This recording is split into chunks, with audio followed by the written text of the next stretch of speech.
Dos grandes misterios dominan nuestras vidas: el dinero y el amor. ¿Qué es el amor? Es una cuestión que ha sido largamente explorada en libros, en canciones, en películas y en televisión. Pero no se puede decir lo mismo sobre la cuestión de qué es el dinero. No es de extrañar que las teorías monetarias no hayan generado ninguna película taquillera, pero que ni siquiera se haya mencionado en las escuelas es algo que debe ser analizado con detenimiento. Para muchos de nosotros, saber de dónde procede el dinero puede ayudar a afrontar el mito de la creación del dinero y la emisión del papel moneda. Lo que mucha gente cree es que el dinero lo crea el gobierno. Es cierto, pero solo hasta cierto punto. Estos metales y papeles que generalmente asociamos al dinero son, en realidad, creados por una agencia ligada al gobierno federal, llamada la Casa de la Moneda. Pero la mayor parte del dinero no es creado por ella, sino que lo crean en grandes cantidades cada día corporaciones privadas conocidas como bancos. Muchos creen que el dinero que prestan los bancos es el que han dejado en depósito sus clientes. Esto es lo que se cree, pero no es la verdad. En realidad, los bancos crean el dinero que prestan no de sus ganancias ni de los depósitos, sino directamente de la promesa de los prestatarios de devolverlo. La obligación del prestatario en un papel de préstamo incluye que debe pagar lo prestado más un interés. De lo contrario, perderá la casa, el coche o lo que sea. Es un gran compromiso por parte del prestatario. ¿Cuál es el compromiso por su parte del banco? El banco solo inventa dinero que no posee y lo escribe en la cuenta del prestatario. ¿Suena raro? Pero así es. Para demostrar cómo este milagro de la banca moderna llegó a existir, atiende a esta sencilla historia.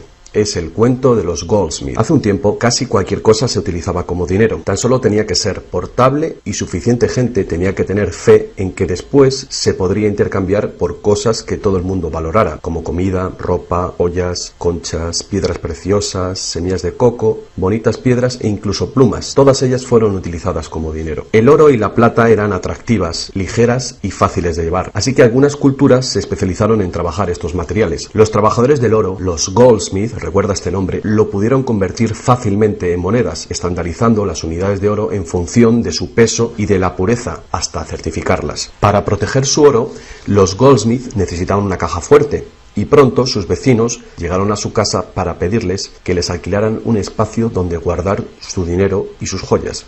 Al poco, los Goldsmith acabaron alquilando cada estantería de su caja fuerte y cada pequeña cantidad de dinero depositada se convirtió en dinero en sus manos. El tiempo pasó y los Goldsmith hicieron una inteligente observación. Los depositantes raramente volvían a recuperar físicamente su oro, y nunca todos a la vez. Esto se debía a que usaban los cheques de los Goldsmith para comprar en el mercado como si fuera el propio oro. Este dinero de papel era mucho más eficaz que las pesadas monedas, y la cantidad podía ser simplemente escrita en lugar de la laboriosa una por una de las monedas para cada transacción.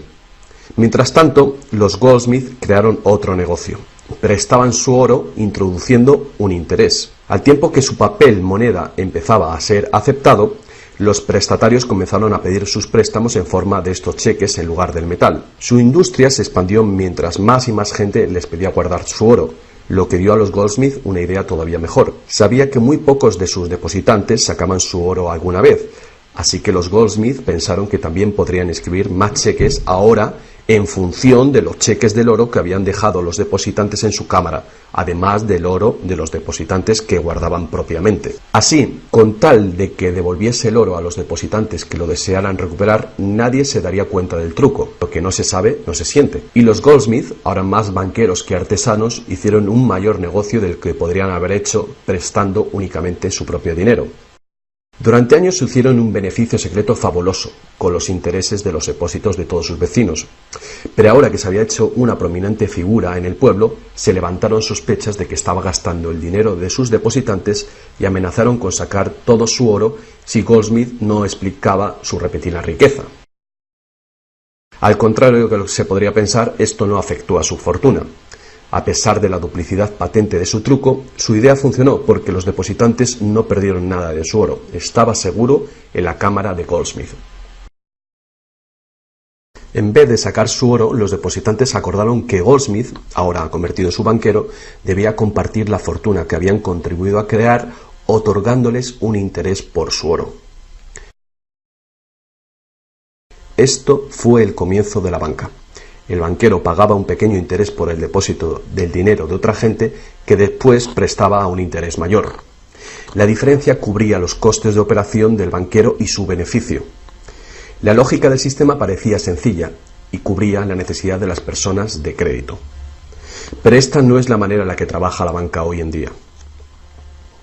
El banquero Goldsmith no estaba del todo contento con lo que ganaba, después de descontar el interés que pagaba a los depositantes, y la demanda de crédito crecía con fuerza, mientras los europeos se expandían por América. Sus préstamos estaban limitados por la cantidad de oro que permanecía en su caja. Ahí es cuando tuvo una idea todavía mejor. Como nadie sino él sabía cuánto oro había en la caja, podía hacer cheques sobre dinero que ni siquiera existía. Como los prestatarios no iban a retirar su oro con sus cheques al mismo tiempo, ¿cómo iba alguien a darse cuenta de este truco? Esta nueva cara del negocio funcionó muy bien, y el banquero se hizo inmensamente rico con los intereses de un oro que ni siquiera existía. La idea de que el banquero creaba dinero de la nada era demasiado extraordinaria para creerla. Por lo tanto, el fraude no fue descubierto por la gente durante mucho tiempo. El poder de crear dinero hizo que el banquero se sintiese prepotente, como podrás imaginar. Pero con el tiempo, la cantidad de los préstamos del banquero y su escandalosa riqueza hizo que una vez más se levantaran sospechas. Algunos clientes empezaron a reclamar su oro en lugar de la representación en papel. Los rumores se propagaron y todos los demás depositantes acudieron reclamando su oro. El juego se acabó. La marea de propietarios de cheques intentando recuperar su oro creó largas colas, y el banquero no tenía oro y plata suficiente para devolver a sus legítimos propietarios. Esto se llama el pánico de los ahorradores, y es lo que todo banquero teme que suceda. Este fenómeno puede suceder en un determinado banco, pero afecta a la confianza del público en todos los demás banqueros. Todo hubiera sido mucho más fácil si, antes que nada, se hubiera prohibido la creación del dinero desde la nada. Pero las grandes cantidades de crédito eran esenciales para la expansión de los países europeos. Así que, en lugar de prohibir esta práctica, fue legalizada y regulada. Así que los banqueros acordaron poner límites a la cantidad de dinero fraccionado que pudieran hacer. El límite sería mucho mayor que el verdadero valor del oro y plata depositados. Lo normal era $9 artificiales por $1 en oro, es decir, real. Estas disposiciones fueron controladas mediante inspecciones por sorpresa. También se acordó que, en caso de un crack financiero, los bancos centrales apoyarían a los locales con inyecciones de dinero en oro. Solo si cracks en diferentes bancos al mismo tiempo se produjeran y la burbuja de créditos del Banco Central explotara, el sistema podría hacerse añicos y destruirse.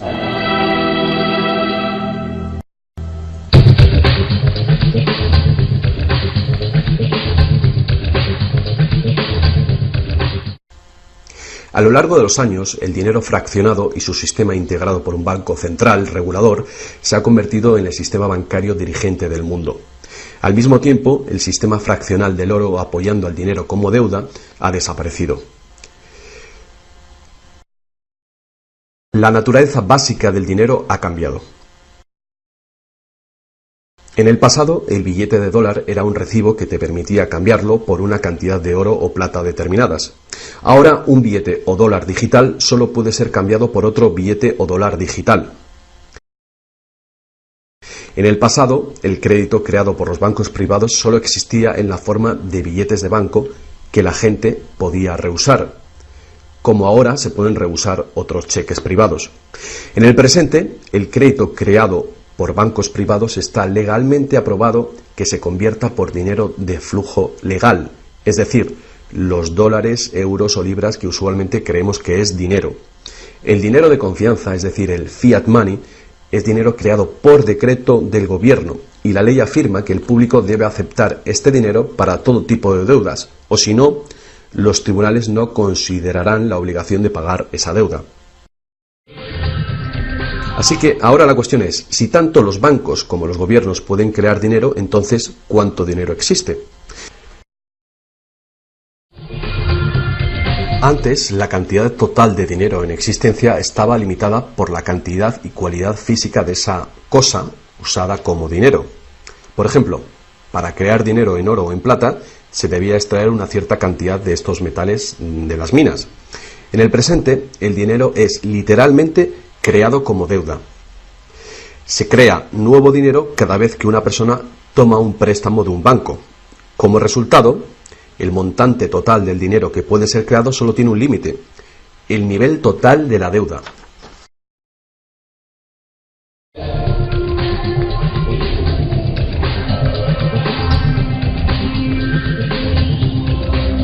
Los gobiernos ponen una disposición adicional para limitar la creación de dinero, imponiendo reglas conocidas como requerimientos fraccionales de la reserva.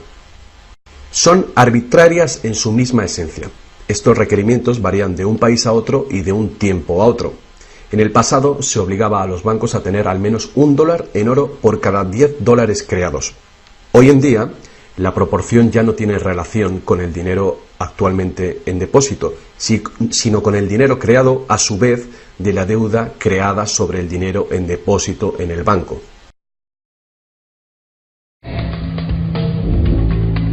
Actualmente, las reservas de un banco consisten de dos cosas: la cantidad del dinero del Estado o equivalente más la cantidad existente de dinero deuda que el banco tiene en depósito. Para ilustrar esto de una manera simple, imaginemos que ha abierto un banco nuevo y todavía no tiene depósitos.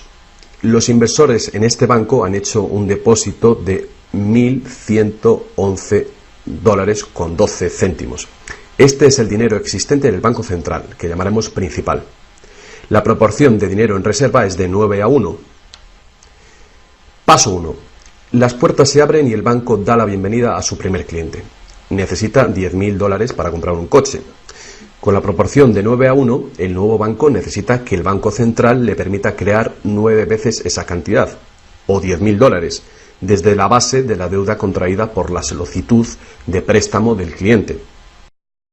Esos $10.000 no se sacan de ningún lado. Es nuevo dinero simplemente tecleado en un ordenador como crédito del banco en la cuenta del cliente. El cliente tiene que firmar ese crédito para conseguir el dinero para comprarse el coche. Paso 2. El vendedor entonces deposita estos $10.000 nuevos creados en el banco. Al contrario que el dinero creado por el gobierno, depositado en el Banco Central, este nuevo dinero creado por el crédito no puede ser multiplicado por la proporción de la reserva. En lugar de ello, es dividido por el ratio de la reserva, en una proporción de 9:1. Un nuevo préstamo de $9.000 puede ser creado sobre la base del depósito de $10.000. Si esos $9.000 son depositados por una tercera persona en el mismo banco que lo creó en uno diferente, se convierte en una base legal para un tercer asunto de crédito bancario, esta vez por la cantidad de $8.100. Al igual que con las muñecas rusas, cada nivel contiene un pequeño dólar dentro de otro pequeño dólar.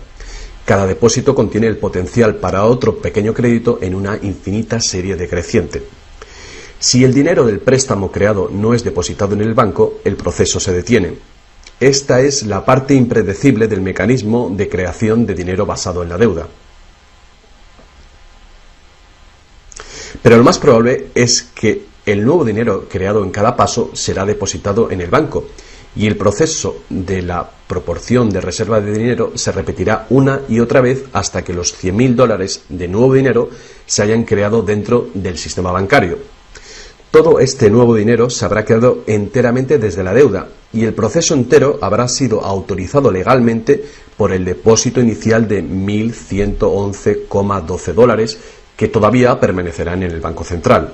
Lo que resulta más ingenioso de este sistema es que los libros de contabilidad de cada banco en la cadena deben mostrar que tiene un 10% más de depósitos que de préstamos. Esto da a los bancos el incentivo de adquirir depósitos para poder hacer préstamos, apoyando la impresión común pero falsa de que los préstamos proceden de los depósitos. A menos que los sucesivos préstamos estén depositados en el mismo banco, no se podrá decir que algún banco en particular haya pasado su límite inicial de 9-1 creando deuda de la nada. De cualquier manera, el sistema bancario es un círculo cerrado. El crédito bancario que crea un banco se convierte en el depósito en otro y viceversa.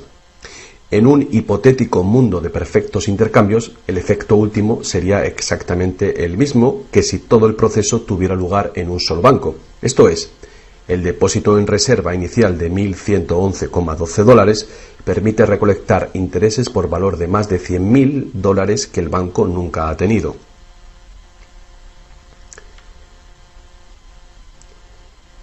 Si esto te resulta extraño, atiende esto.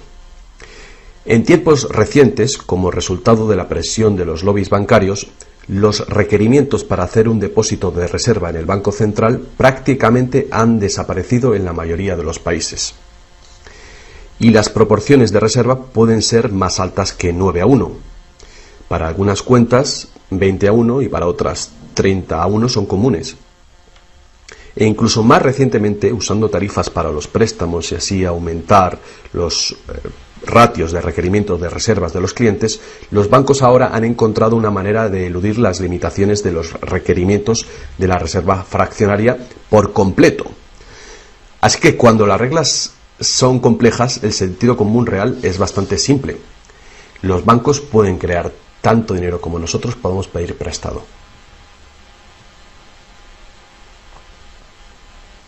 A pesar del interminable proceso de creación de dinero que hemos visto, tan solo alrededor de un 5% es el tipo de dinero creado por la Casa de la Moneda de entre todo el dinero que hay en circulación.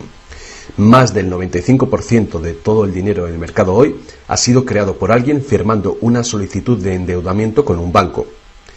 Y lo que es más, este dinero bancario de crédito es creado y destruido en grandes cantidades cada día, según se conceden nuevos préstamos y los viejos son pagados.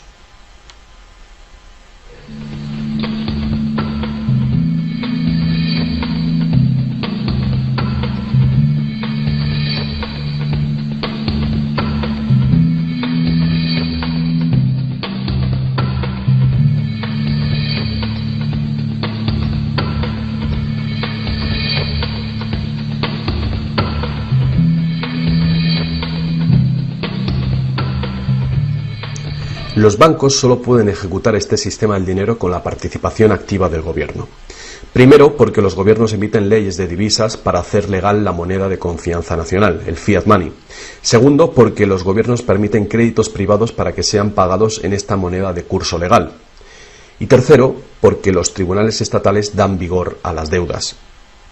Por último, los gobiernos aprueban regulaciones para proteger el funcionamiento del sistema monetario y su credibilidad ante el público sin hacer nada para contar a la ciudadanía de dónde procede el dinero. La verdad desnuda es que cuando firmamos la solicitud de una hipoteca o de un préstamo, nuestra firma promete un pago avalado por los bienes que daremos si no conseguimos pagarlo. Y estas son las únicas cosas de verdadero valor envueltas en la transacción. Cualquiera que crea que cumpliremos con la obligación la puede considerar como un bien o valor intercambiable o vendible. Es una deuda y por lo tanto una forma de dinero.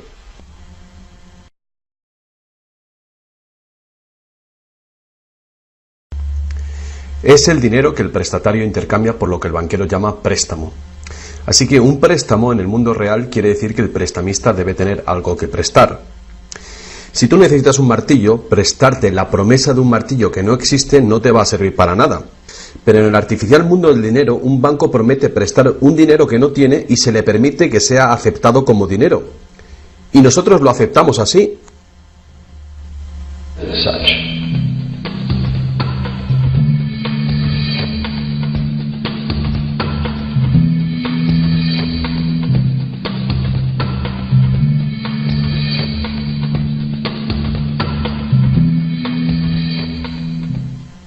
Una vez que el prestatario firma la solicitud de préstamo, el banco lo consigna como una transacción en su ordenador, con unas cuantas claves, escribiendo una deuda del prestatario con el banco. Desde el punto de vista del cliente, se convierte en un préstamo de dinero en su cuenta, porque el gobierno permite que esta deuda del banco con el cliente se convierta en dinero gubernamental de confianza, el fiat money, que todo el mundo tiene que aceptar como dinero. Otra vez, la verdad básica es muy sencilla. Sin el documento que el prestatario firma, el banquero no tendría nada que prestar. ¿Alguna vez te has preguntado cómo todas las instituciones, el gobierno, las corporaciones, los pequeños negocios, las familias, pueden estar todos en deuda al mismo tiempo y por esas cantidades tan astronómicas? ¿Alguna vez te has preguntado cómo puede haber tanto dinero al mismo tiempo para prestar? Bien, ahora ya lo sabes. No lo hay.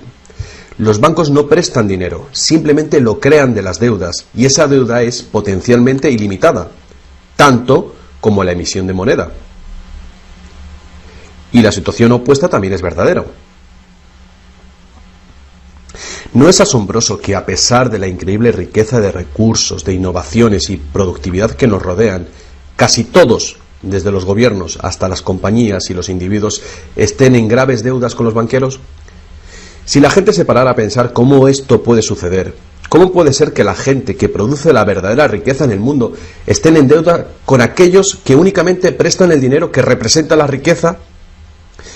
Todavía más alucinante es que una vez que te das cuenta de que el dinero en realidad es deuda, nos damos cuenta de que si no hubiera deuda, no habría dinero.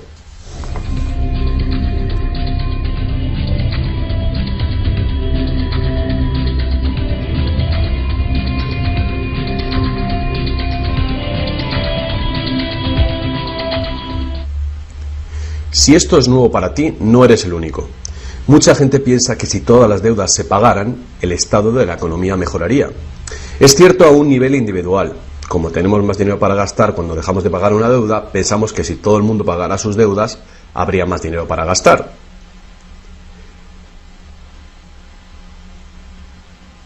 Pero la verdad es justamente la contraria. No habría dinero de ningún tipo. Así es. Somos totalmente dependientes de renovar continuamente el nivel de crédito bancario para que haya dinero en existencia. Sin préstamos no hay dinero, que fue justamente lo que pasó durante la Gran Depresión en Estados Unidos. El suministro de dinero se cortó drásticamente, al tiempo que los suministros de préstamos se cortaban.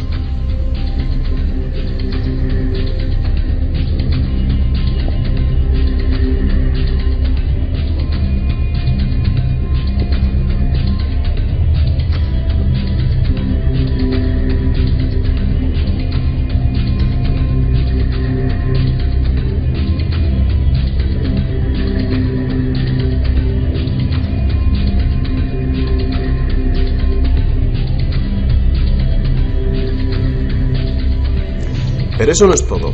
Los bancos solo crean la cantidad del dinero principal, no crean el dinero con el que pagar los intereses. ¿De dónde se supone que viene todo este dinero? El único lugar del cual los prestatarios pueden obtener el dinero para pagar los intereses es del total del dinero que hay en circulación. Pero resulta que casi todo ese dinero general ha sido creado de la misma manera. Es decir, como crédito bancario que tiene que ser pagado con más dinero de aquel con el que fue creado. Así que por todas partes hay prestatarios en la misma situación, intentando obtener el dinero para pagar tanto el dinero principal como el interés.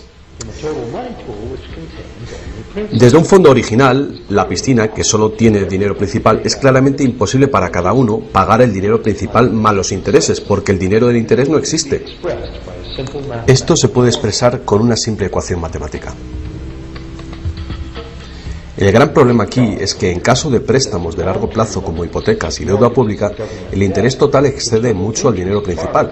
Así que, a menos que un montón de nuevo dinero sea creado para pagar los intereses, es decir, un gran número de nuevas hipotecas, no podrá funcionar la economía.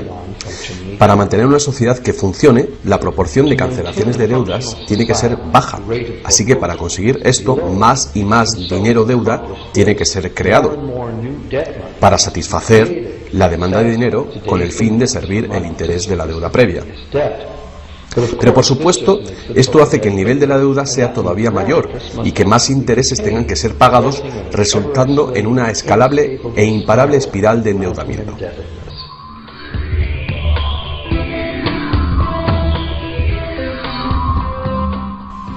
Tan solo el lapso de tiempo entre el dinero creado procedente de los nuevos préstamos y su devolución evita la bancarrota del sistema entero. De cualquier manera, el increíble monstruo del crédito que se hace más y más grande necesita que se cree más y más dinero de deuda para alimentar el sistema y cada vez se hace más urgente. ¿Por qué los intereses son tan bajos? ¿Pueden los intereses bajar más? ¿Por qué nos ofrecen insistentemente tarjetas de crédito en el correo? ¿Por qué el gobierno americano gasta más rápido que nunca? ¿Es posible que el sistema colapse por completo y con él el sistema monetario? Las personas racionales deben preguntarse, ¿se puede sostener esto indefinidamente? ¿No es inevitable el colapso?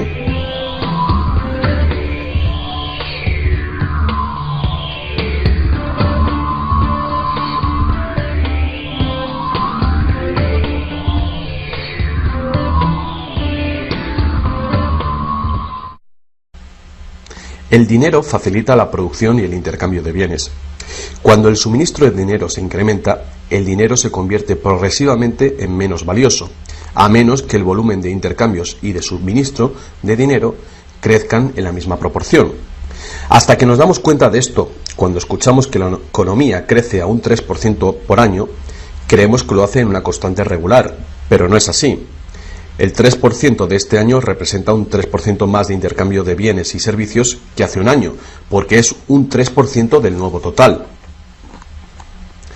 En vez de una línea recta como imaginamos sobre las palabras, es una curva exponencial que es cada vez más inclinada. El problema, por supuesto, es que el crecimiento perpetuo de la economía real requiere un perpetuo y escalable uso de los recursos naturales. Más y más cosas tienen que ir desde los recursos naturales hasta los basureros cada año para evitar que el sistema colapse. ¿Qué podemos hacer ante esta terrorífica situación? Una cosa, necesitamos un nuevo concepto del dinero.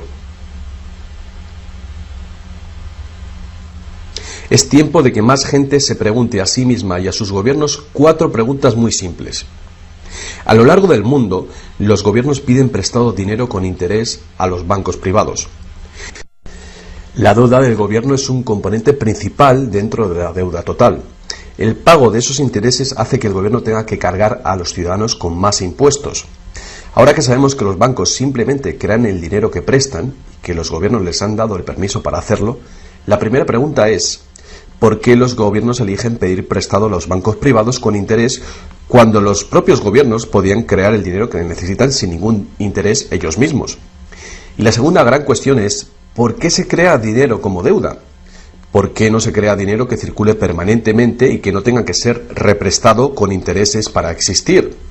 La tercera: ¿cómo puede un sistema monetario funcionar solamente con un crecimiento perpetuo y acelerado y poderse considerar una economía sostenible?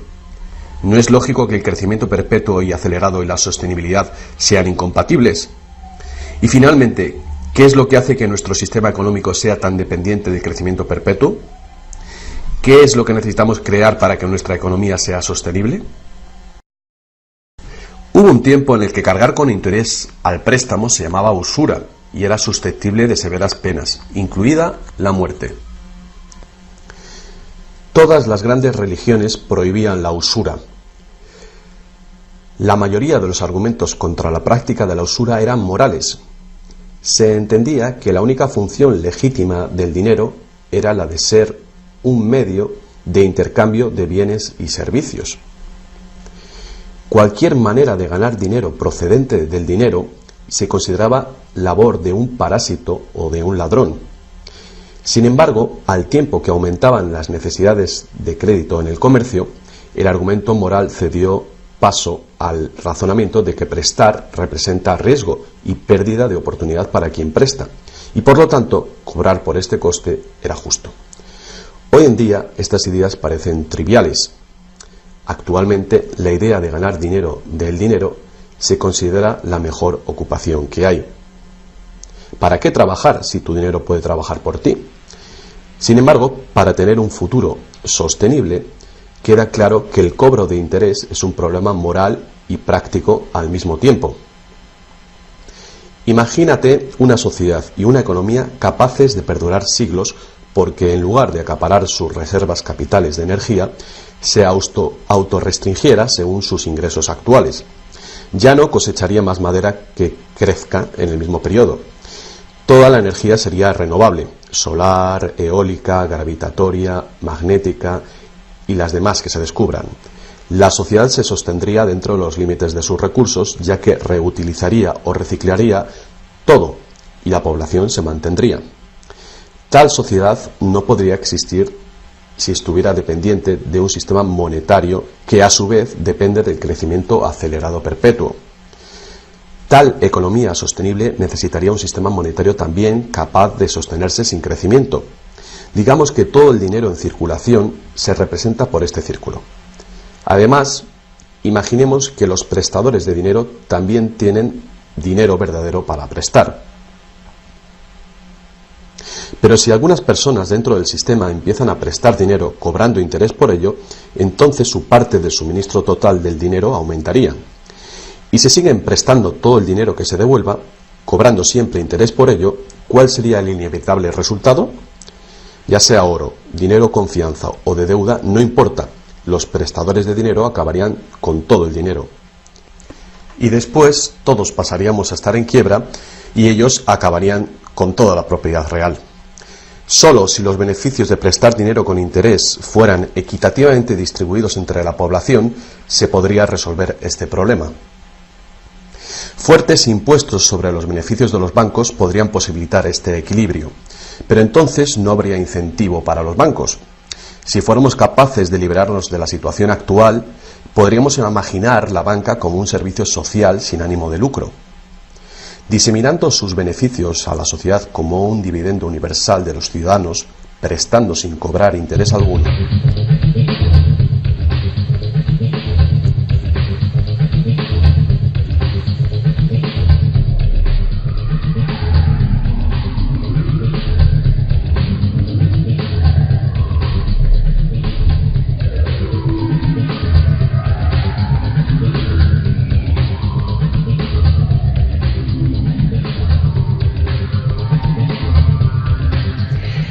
Si es la naturaleza fundamental del sistema lo que causa los problemas, correcciones al propio sistema jamás resolverán los problemas.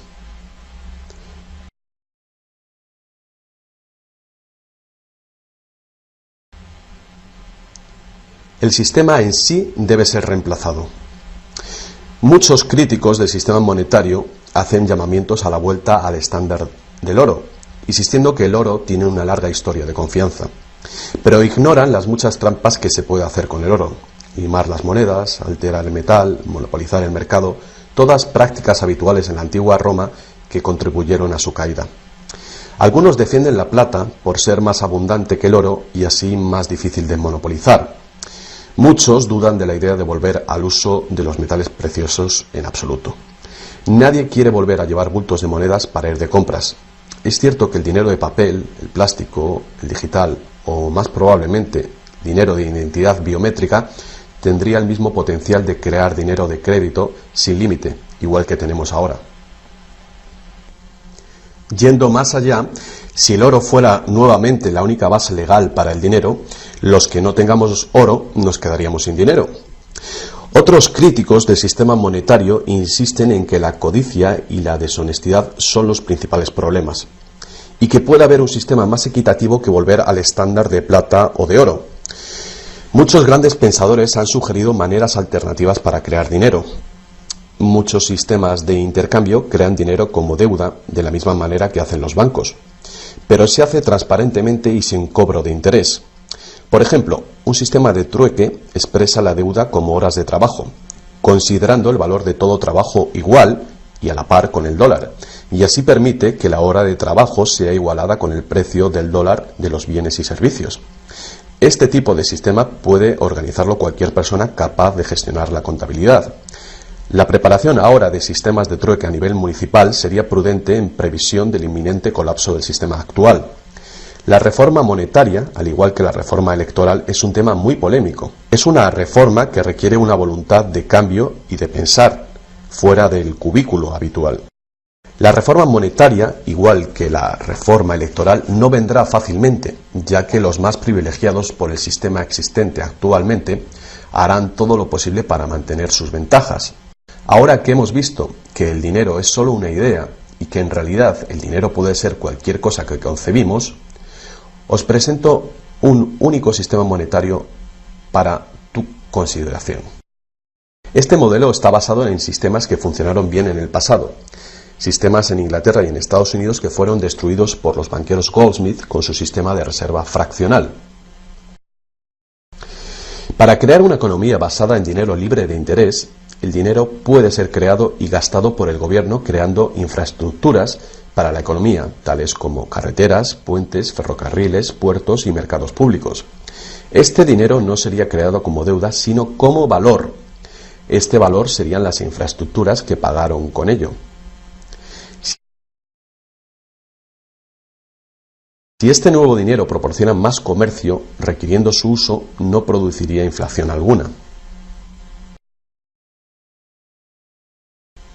En el caso de que los gastos gubernamentales sí causaran devaluación o inflación, habría dos posibilidades para resolverlo. La inflación es equivalente a un impuesto plano sobre el dinero. No importa si el valor del dinero se devalúa en un 20% o si el gobierno nos quita con impuestos un 20%. El efecto en nuestro poder adquisitivo es el mismo. De esta manera, la inflación, en lugar de impuestos, podría ser políticamente aceptable con tal de que sea debidamente empleada. El gobierno podría contrarrestar la inflación recaudando impuestos y eliminando este dinero del mercado. Así reduciría el suministro de dinero y restauraría su valor. Para controlar la deflación, la caída de precios y sueldos, el gobierno sencillamente gastaría más dinero. Con la ausencia de la creación de dinero de deuda, el gobierno tendría más control del suministro del dinero del país y el público sabría a quién echar la culpa. Los gobiernos ascenderían y caerían según su capacidad para conservar el valor del dinero.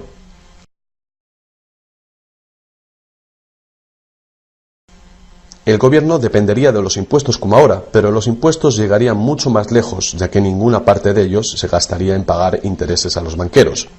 No podría haber ninguna deuda nacional si el gobierno sencillamente creara el dinero que necesita. Nuestro perpetuo servicio a los bancos pagando la deuda dejaría de existir.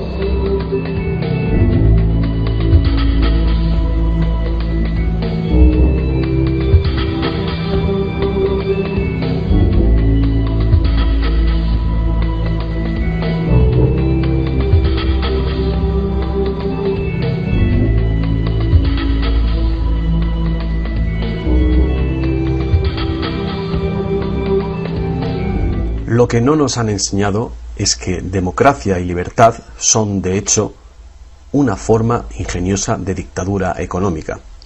Mientras toda nuestra sociedad dependa de un suministro de crédito bancario para sus necesidades monetarias, los banqueros serán quienes deciden quién tendrá el dinero que se necesita y quién no. And who doesn't?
Poca gente hoy en día sabe que la historia de los Estados Unidos ha sido en su mayor parte la lucha por liberarse de los bancos europeos.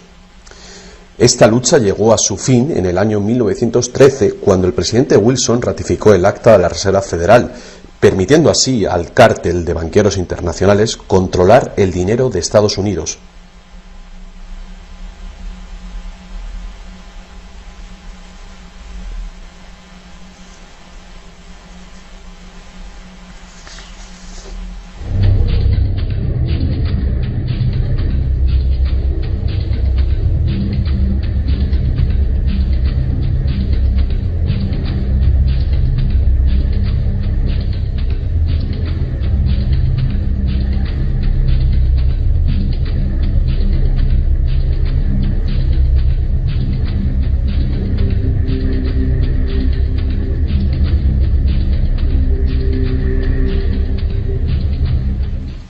El poder de este sistema está profundamente integrado. También lo está el silencio del tema entre los medios de información y en la educación.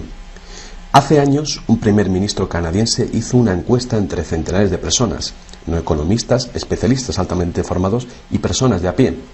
La encuesta reveló que ni un solo encuestado tenía un conocimiento preciso de cómo se crea el dinero. De hecho, descubrió que hasta los empleados bancarios ni siquiera habían contemplado alguna vez el asunto. ¿Y tú? Have you?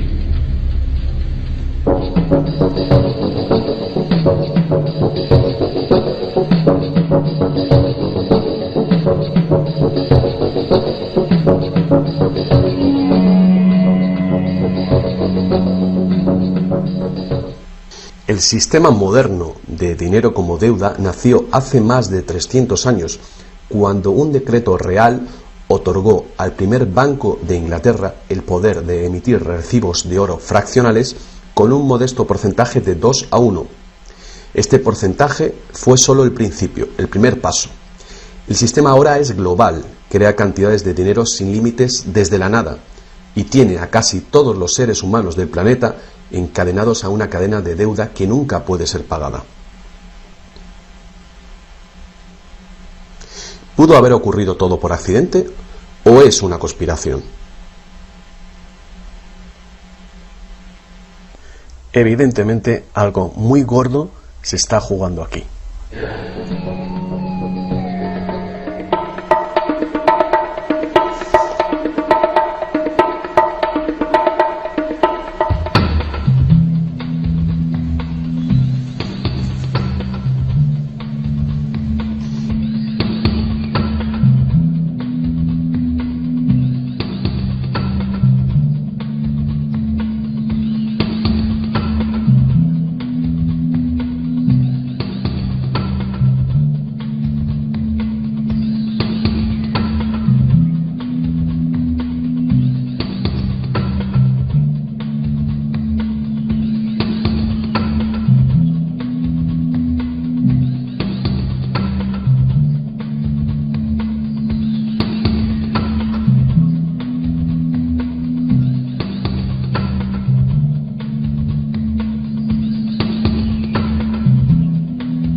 El término Forex responde a las siglas inglesas Foreign Exchange, que no significa otra cosa que intercambio de divisas extranjeras. En el pasado era un mercado muy hermético, cerrado a un número muy pequeño de operadores, mayormente bancos.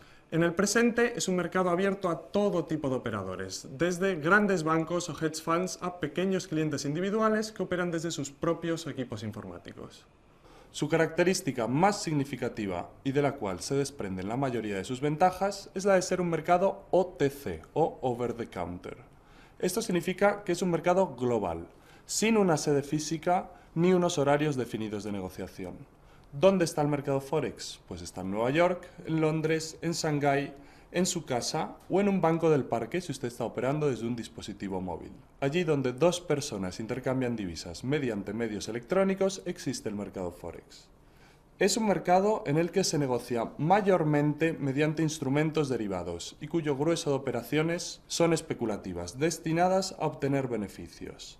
Con lo que, hoy por hoy, el mercado Forex es mayormente un mercado de inversión. Con lo que nos encontramos ante el mayor y más líquido mercado del mundo. Mucho mayor y mucho más líquido que ningún mercado bursátil u OTC, con una negociación diaria de más de 3 billones de dólares. De esto deriva una de sus ventajas principales. El mercado Forex tiene tal volumen de negociación diaria que hace imposible que un único operador pueda influir en la formación del precio. Es decir, un gran broker o un gran trader no puede mover el precio de las divisas como ocurre en los mercados bursátiles donde los gigantes juegan con los pequeños operadores a placer. Su segunda ventaja principal es el hecho de negociarse 24 horas, desde la madrugada del domingo hasta el viernes por la noche. Esto nos permitirá adaptar nuestras sesiones de trading al horario que mejor compagine con nuestra vida personal o profesional. Los mayores cruces de divisas o Forex tienen una gran tendencia a los cambios y un volumen de negociación suficiente en cualquier franja horaria para hacer interesante una sesión de trading. Por contra de lo que mucha gente piensa, el mercado Forex es altamente tendencial, lo cual, añadido a las anteriores características, lo hace ideal para el trading. Los conocimientos que tengamos de análisis técnico son, si cabe, más útiles en el Forex que en mercados bursátiles u otros. Y mediante una sencilla transformación podemos adaptar nuestra lógica en lo que a interpretación de datos